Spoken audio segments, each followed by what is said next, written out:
जंगल में सूखा चल रहा था। बारिश का तो जैसे कोई नाम निशान ही नहीं था। सभी पक्षी सारा दिन इधर से उधर फिरते, मगर किसी को भोजन नहीं मिलता।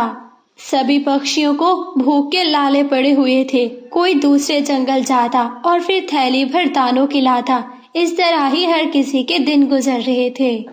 रानो और उसके पति टुन्नू के पास एक सूखा पेड़ और उस पर टूटा फूटा घोंसला था। उनका पक्का घर भी नहीं था। टुन्नू जी, न जाने क्या बनेगा। हमारे पास ना दाना है, ना भोजन है और ना ही रहने के लिए कोई अच्छी सी जगह। रानो, मैं सारा दिन मेहनत करता हूँ, मैं क्या करूँ। मेरे पास जब कुछ नहीं है, लोग मुझे मजदूरी नहीं देते, मैं कर ही क्या सकता हूँ। टुन्नू जी, मुझे आपसे तो कोई शिकायत नहीं है, मगर हाँ, जब जैसे ही हालात मेरे बिगड़ते हैं तो फिर थोड़ी सी शिकायत कर लेती हूँ। मेरी शिकायत का बुरा मत मानिएगा। मैं पूरी कोशिश करूँगा कि मैं तुमको खुशियाँ दूँ, मैं वो सब दूँ जिसकी तुम मुझसे उम्मीद लगाए बैठी हो। आप चिंता मत करिए टुन्नू जी, मेरे पास एक चने का दाना अभी बचा है। आधा आप खा लो और आधा मैं खा लेती हूँ। फिर वो दोनों पति पत्नी मिल बांटकर वो चने का दाना खा लेते हैं। सुबह हो जाती है। टुन्नू सुबह ही सुबह दाना लेने के लिए निकल जाता है। टुन्नू पहाड़ों के पास जाता है। उसको कोई दाना नहीं मिलता। वो नदी किनारे जाता है, वहाँ पर भी दाना नहीं मिलता। किसान के खेत में जाता है। किसान अपने खेत में काम कर रहा था। ये किसान जैसे ही उधर देखेगा, मैं जल्दी से एक टमाटर चोरी कर लूंगा। किसान दूसरी तरफ मुंह करता है तो फिर टुन्नू एक टमाटर चोरी करने ही वाला था कि किसान देख लेता है। ओए, वो चिड़ा मेरी चोरी कर रहा है। चोरी चोर, अभी बताता हूँ। वो किसान जोर से एक पत्थर उठाकर टुन्नू को मार देता है। वो पत्थर आकर टुन्नू के माथे पे लगता है। मैं मर गया, ये क्या हो गया मेरे साथ। जल्दी से मुझे यहाँ से भाग जाना होगा। जैसे तैसे करके बचा करके टुन्नू वहाँ से भाग जाता है। टुन्नू नदी किनारे बैठा हुआ था और फिर मुंह लटकाए बैठा था। मैं क्या करूं? मैं कब तक रानो के ख्वाबों का सत्यानाश करूंगा। रानो मुझसे क्या क्या उम्मीद लगाकर बैठी होती है। रानो को मैं दाना नहीं खिला सकता, घर देना तो बहुत दूर की बात है। सोचते ही सोचते टुन्नू रोने लगता है। तभी वहीं पर मिट्ठू तोता भी आ जाता है। यार टुन्नू, तुम क्यों रो रहे हो? सब ठीक तो है ना? यार मिट्ठू, मैं क्या करूं? मैं रानो को दाना नहीं दे सकता पेट भर के। मैं घर कैसे बना कर दूंगा? तुम चिंता न करो, ऊपर वाले ने बनाया है तो उसने हमारे लिए भी कुछ सोचा होगा। क्या मतलब है हमारे लिए? क्या तुम्हारे हालात भी बिगड़े हुए हैं?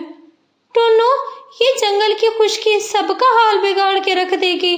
देखो, मेरे घर में भी दाना नहीं। हरियाली मुझसे बहुत प्यार करती है, मगर जब दाना मांगती है तो मैं शर्मिंदा हो जाता हूँ। हाँ टुन्नू, हम पापा पक्षियों की जिंदगी भी न जाने कितनी अजीब हो चुकी है। दाना हमारे जिम्मे, घर बनाना हमारे जिम्मे, एक एक जिम्मेदारी है हम पर। लेकिन टुन्नू, तुम दिल छोटा मत करो। देखो, चलो एक साथ दाना ढूंढने चलते हैं। मैंने सारा जंगल छान मारा है, दाना कहीं भी नहीं। ये बात सुनकर तोता भी मुंह लटका लेता है। वो दोनों बहुत परेशानी के आलम में शाम के समय अपने घर को लौट जाते हैं। टुन्नू जी, आप आज भी कुछ नहीं लाए होंगे दाना खाने के लिए। मेरे घर में भूख है, भूख के सिवा कुछ भी नहीं। रानो, तुम जंगल के हालात अच्छे से जानती हो, फिर मुझ पर क्यों भरम हो रही हो? मैं आप पर भरम नहीं हो रही, मगर कुछ तो सोचे। मैं सारा दिन दाने का इंतजार करती रहती हूँ। हाँ, नदी का पानी भी थोड़ा बचा है, जो पीना है वो पी लो और थोड़ा सा मटके में भर के रख देना, क्योंकि जंगल में खतरनाक किस्म का सूखा आने वाला है। जंगल में सूखा हो या हरियाली हो, मगर मैं इतना जरूर बोलूंगी, न हमारे घर में दाना कभी जमा हुआ था और ना ही जमा है, और फिर हाँ, हमारा घर भी नहीं बन पाएगा कभी।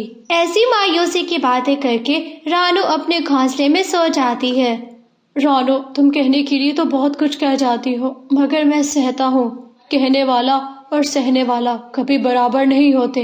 टुन्नू को रात भर नींद नहीं आती। चाहे जो होगा, अब मैं रानो को घर भी बना कर दूंगा और रानो को पेट भर के दाना भी दूंगा। वो सारे वादे पूरे करूंगा जो मैंने उससे शादी से पहले किए थे। सुबह हो जाती है। टुन्नू सुबह ही सुबह बिना बताए वहाँ से चला जाता है। अरे, आज तो टुन्नू काम पर जल्दी चले गए हैं, मुझे बताया भी नहीं उन्होंने। शायद मेरी रात की बातें उनको बुरी लगे, नाराज होंगे वो मुझसे। रानू बहुत परेशान हो जाती है। आज मैं भी दाना लेने जाऊंगी। टुन्नू को मिले या ना मिले, आज मैं टुन्नू की फेवरेट बिरयानी बनाऊंगी। मेरे टुन्नू खुश हो जाएंगे।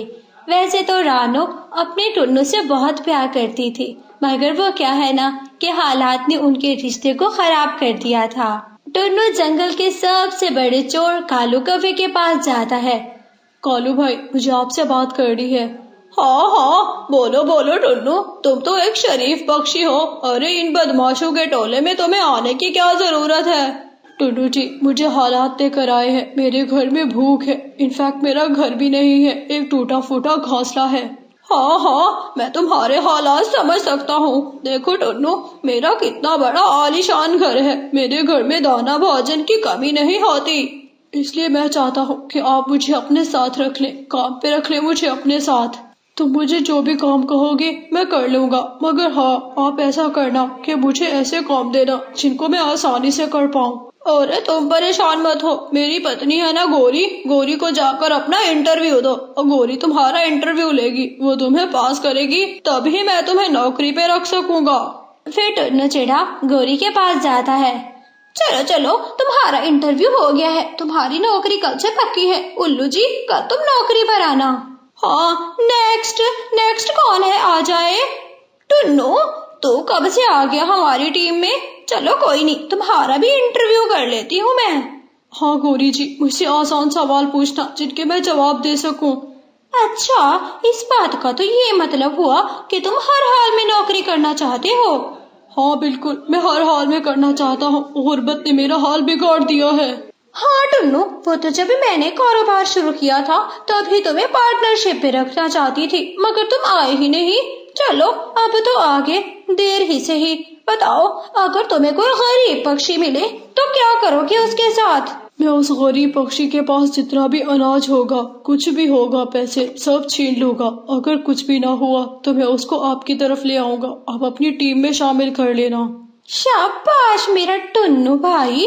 टुन्नू, इतना जाना कब से हो गया? अगर तो ये जाना पहले बनता, पता है आज तुम करोड़पति बन गए होते। अब बताओ, क्या मेरा इंटरव्यू क्लियर है? हाँ हाँ, बिल्कुल क्लियर है तुम्हारा इंटरव्यू। जाओ जाओ, आज से तुम नौकरी पर लग गए। तुमने काम पे कल से नहीं बल्कि आज से आना है प्यारे टुन्नू जी। फिर टुन्नू कालू के पास जाता है। कालू जी, मेरा ये सारा इंटरव्यू क्लियर हो गया है। मुझे आप काम पर बताएं, क्या काम है मेरा? ओ, तुम्हारा काम पता है क्या है? वो जो सामने वाला बड़ा पेड़ है, बरगद का पेड़, उस पर चले जाओ। वहाँ पर हर आते जाते पक्षी को तुमने लूटना है। ये लो, ये तुम्हारा असला भी है। कालू टुन्नू को एक छोटी सी छुरी देता है। टुन्नू उस छुरी को अपने पंखों में छुपाकर वहाँ से चला जाता है। टुन्नू एक बड़े बरगद के पेड़ पर बैठ जाता है। तो जाने किस दिल से गरीबों को लूटूंगा, मेरा दिल तो